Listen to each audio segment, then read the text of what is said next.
এটা পার্ট 2 এর video. Part 1 এর ভিডিও তোমরা যেয়ে দেখে নিতে পারো, আর আমরা কি করলাম না করলাম এই ভিডিওতে তোমরা দেখে নিতে পারো, প্লিজ চেক আউট করো। হ্যালো ফ্রেন্ড, তো আজকে একটা স্পেশাল দিন আমাদের, তো যার জন্য রানীগঞ্জে আমরা ঘুরতে এসেছি। তো ফাইনালি ঘোরা হয়ে গেছে, একটা রেস্টুরেন্টে আছি আমরা। তো আজকে হচ্ছে আমাদের তো 5 বছরের বিবাহবার্ষিকী করে আমরা চলে এসেছি। তো দেখতে পাচ্ছ আমি আমার ছেলে এখানে বসেছি। তো 5টা বছর কীভাবে পেরিয়ে গেল আমরা বুঝতে পারলাম না। তো আজ হচ্ছে আমাদের 5th অ্যানিভার্সারি, তাই আমরা একটু মন্দিরে গেছিলাম, তোমরা আগের ব্লগে দেখে নিতে পারো। তো এখানে কী কী খেলাম দেখতে পাচ্ছ। ওর জন্য হচ্ছে ঝাল ছাড়া হচ্ছে চিকেন ললিপপ, আর নিয়েছিলাম গ্রিন স্যালাড। তো গ্রিন স্যালাড তো তোমরা দেখতেই পেলে। এরপরে আমরা খাচ্ছি হচ্ছে ললিপপটা, চিকেন ললিপপটা।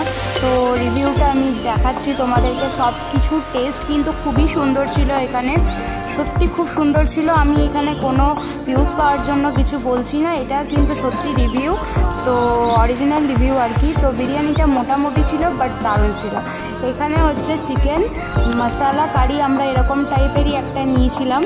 তো আমাদের এত জায়গায় আমরা রেস্টুরেন্টে যে খেয়েছি সব রিভিউ তোমাদেরকে শেয়ার করি আমরা। তো তার মধ্যে এটা কিন্তু বেস্ট ছিল, কারণ এটার মধ্যে অনেক কিছু টুকরো টুকরো এগ ছিল আর কি। আর ওপর থেকে তোমরা দেখতে পাচ্ছ মানে ডিমের যে কুসুমটা ওটা মনে হয় ব্রেক করে দিচ্ছে। তো দারুণ টেস্ট লাগছিল। তো আমার ছেলেকেও দিলাম, ওর প্রচণ্ড খিদে পেয়েছিল, কারণ আমরা বাড়ি থেকে বেরিয়েছিলাম হচ্ছে 5টার সময়। আমার একটা কেক ডেলিভারি দেওয়ার ছিল, কেকটাকে ডেলিভারি দিয়ে আমি পুরো সোজাসুজি বেরিয়ে গেছিলাম রানীগঞ্জ শ্যাম মন্দির। তো পার্ট 1 এর ভিডিও তোমরা দেওয়া আছে, তোমরা দেখে নিতে পারো প্লিজ। আর এটা হচ্ছে পার্ট 2 এর ভিডিও, তোমরা দেখে নাও আমার চ্যানেলে। যে অ্যানিভার্সারির দিন আমরা কী কী খেলাম, কীভাবে ঘুরলাম, সব কিছুই তোমাদের সাথে শেয়ার করেছি। আর ভিডিওটি যদি ভালো লেগে থাকে আমার চ্যানেলটি সাবস্ক্রাইব করে দিও, লাইক করে দিও, কমেন্ট করে জানিও ভিডিওটি কেমন লাগলো। পাশে থাকা বেল আইকনটি ক্লিক করে দিও, যাতে করে আমার ভিডিও তোমরা প্রথমে দেখো।